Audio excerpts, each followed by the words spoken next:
our favorite verses when it comes to the children in White Swan and ministering to these kids is the verse that says, "Whoever welcomes a child in my name welcomes me."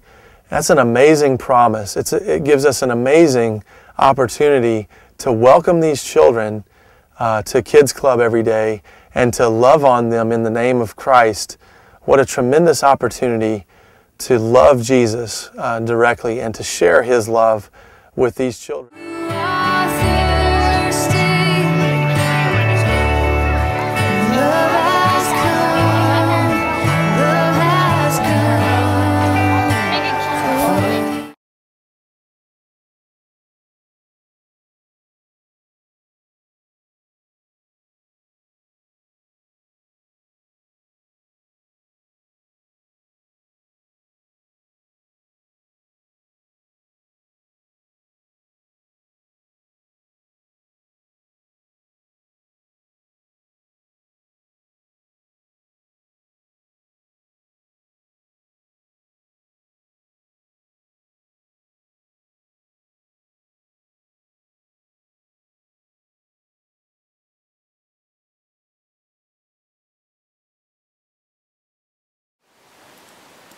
The hope that we have here in our Indian churches and Indian community, in my opinion, would be the hope that we have in our young children, because they are the future and the backbones of many of our churches and also our communities, and they would be the leaders of tomorrow, and we just have to nurture them to lead them in the right direction, because there are good leaders, but also there are bad leaders, and good leaders will try to steer them in a way that where they will go on and get their education, and get their high school diploma, and get their college degree, and go further maybe to get their PhD and become doctors or lawyers or surgeons or things like that, that they'll come back and help the people.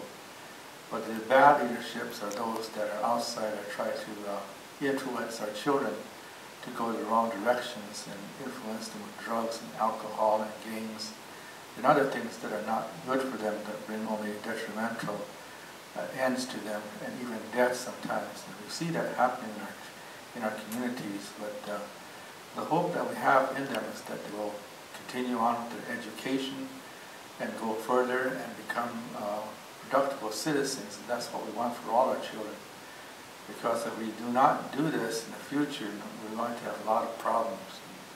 We need leaders, and we need leaders that will be coming up from our own ranks, from our communities and our tribes, and that will be more suitable than to bring in leaders from other parts that will tell us what to do. But we need to nurture our own leaderships here in our own churches.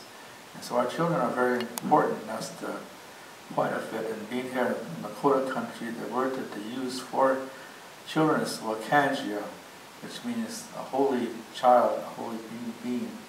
And so they're really holy in the eyes of the Lakota people, and we try to put that into the minds and hearts of the people that work with them. Let them know that they are holy, that they are important to us, and they are going to become leaders in the long run. We just have to steer them in the right way and keep praying for them, encouraging them, and letting them know that there's a better life for them to live than to go towards alcohol and drugs.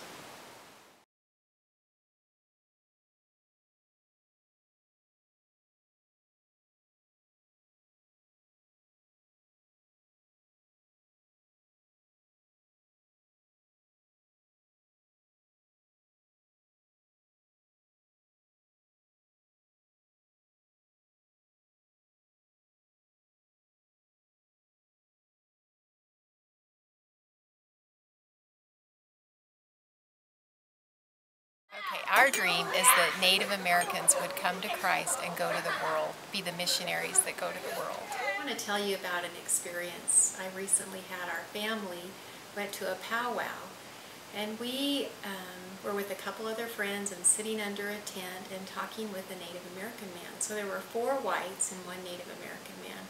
He was very candid with us. He told us he didn't trust the white man, he didn't trust white farmers. And he was very honest but delightful to be with. And we'd been talking with him for about an hour when a young, courageous, bold man stepped under our tent, our canopy, and began to share the gospel with us. He had a very quick explanation. He asked us to pray with him, to repeat after him. And anyway, I just looked at this man who was a Native American. He put his head down.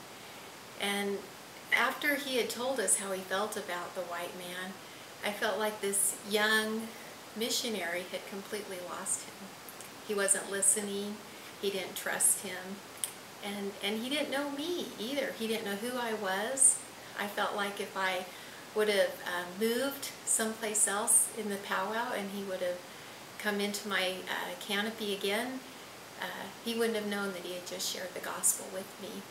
And so it was a little disturbing and disheartening to me. On one hand, I thought he was very bold and courageous, and he was excited, but very ineffective.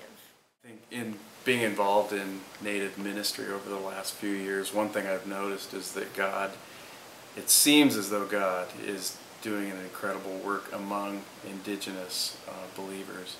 And I think there's a small groundswell of amazing men and women who have a love for Jesus, a passion to spread the gospel, and have, well, one thing that they're doing really is discovering theology for themselves. They're reading the Bible for themselves instead of reading the Word in a hand-me-down sort of way from the Western church, the church that they distrust in a lot of ways, that they don't fully understand.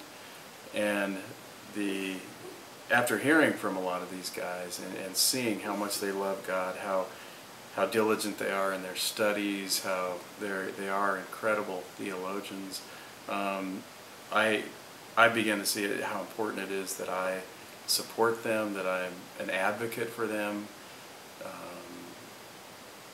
that I do what it takes to put them in front of the church as I know it, the Euro-American Western Church, so that the church can see really a more beautiful, a more diverse and multifaceted understanding of the gospel and of the kingdom of God, a more beautiful picture of the kingdom of God.